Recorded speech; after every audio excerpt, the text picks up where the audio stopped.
Siamo con Apuani Luca, mister è in panchina oggi per la Trizium Calcio, data l'assenza di Pizzocchero. Mister, ti chiedo come hai visto la partita, Trizium Codogno 0-1, beffa nel finale, nonostante 2 traverse colpite da voi. Infatti dici giustamente tu, abbiamo preso 2 traverse, abbiamo avuto anche un paio di occasioni abbastanza nitide, purtroppo non siamo riusciti a concretizzare, non siamo stati sufficientemente cinici e quando non riesci a fare gol poi può capitare che nell'occasione dove abbiamo subito il gol all'ultimo minuto ci sta una palla scodellata in mezzo, è mia e tua, non si è capito e praticamente sono riusciti a fare gol. È un risultato che ci sta molto ma molto stretto, perché da come si era messa la partita avremmo meritato addirittura di vincere, abbiamo perso, cioè, è un periodo così, purtroppo dobbiamo cercare di riassemblarci e fare gruppo e vedere di uscire da questa situazione, perché non vinciamo da un bel po' di partite e quindi il risultato poi è importante, perché fa morale, fa tutto, insomma. Le vittorie fanno sempre spogliatoio, fanno sempre gruppo. E oggi sì, non c'era il mister, però i ragazzi erano abbastanza tranquilli, anche perché poi lui la sua presenza l'ha fatta sentire comunque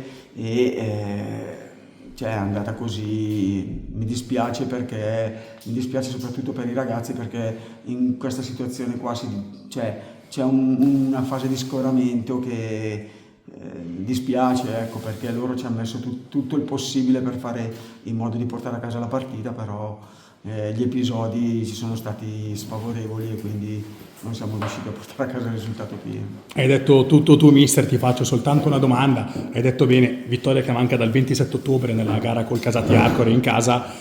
Domanda che ti faccio, forse un po' provocatoria: la sconfitta di Mapello di domenica scorsa probabilmente ha ridimensionato un po' i vostri sogni. È così oppure c'è qualcos'altro? Allora, la classifica, se non vado errato, mi sembra molto corta e quindi magari qualche squadra può fare qualche passo falso. Sicuramente è dura, perché vabbè, oggi c'è stata la sconfitta del Mapello, mi pare, però le altre si portano sotto e tra quelle non ci siamo noi per adesso, e quindi è sempre dura. Però noi faremo il possibile per rimetterci in corsa e vediamo, speriamo in bene nelle prossime partite. Ci sarà da lavorare. Mister, auguriamo a te, che andrai in panchina ancora domenica, buon lavoro, anche ai tuoi ragazzi, ci vediamo sui campi. Grazie, arrivederci, ciao. Siamo con Tassi Maurizio, allenatore del Codogno. Mister, 1-0 in casa della Trizium, tanto complimenti a te e ai tuoi ragazzi. Come hai visto oggi la partita? Ma intanto è stata una bellissima partita, una partita giocata a viso aperto dalle due squadre che volevano battersi, non si accontentavano del risultato di pareggio, e tutte e due le squadre hanno giocato per i 3 punti. È andata... intanto devo dire che la Tritium, insieme al Mapello, è la miglior squadra che ho visto in queste 13 partite, a livello di gioco, a livello anche di impostazione, ho visto una bella squadra. È stata una partita, come ho detto, dove ci sono state tante occasioni da una parte e dall'altra, un pizzico di fortuna, perché poi alla fine un pizzico di fortuna l'abbiamo avuto più noi, perché loro hanno preso 2 traverse clamorose, però è altrettanto vero che noi abbiamo avuto delle palle gol importanti. Secondo me nel primo tempo c'era un rigore sacrosanto che l'arbitro non ha visto. Il risultato sarebbe stato più giusto un risultato di pareggio, perché le due squadre, nessuna delle due meritava di perdere. È andata bene al Codogno e quindi diciamo che c'è tanta soddisfazione, ma come ti ho detto bisogna essere onesti, il risultato di pareggio sarebbe stato un risultato più equo. Più equo oggi, comunque i 3 punti sono arrivati, ma i 3 punti sono arrivati anche con le altre big del campionato, perché il Codogno è stata capace di vincere col Mapello, con la Leon, quest'oggi con la Trizium. Ha perso forse punti con le, tra virgolette, piccole, lo dico io, del girone. Questo Codogno però può arrivare in alto. Guarda, noi siamo partiti molto bene, a parte la prima partita d'Olginate che abbiamo perso, abbiamo pagato un po' lo scotto del passaggio di categoria.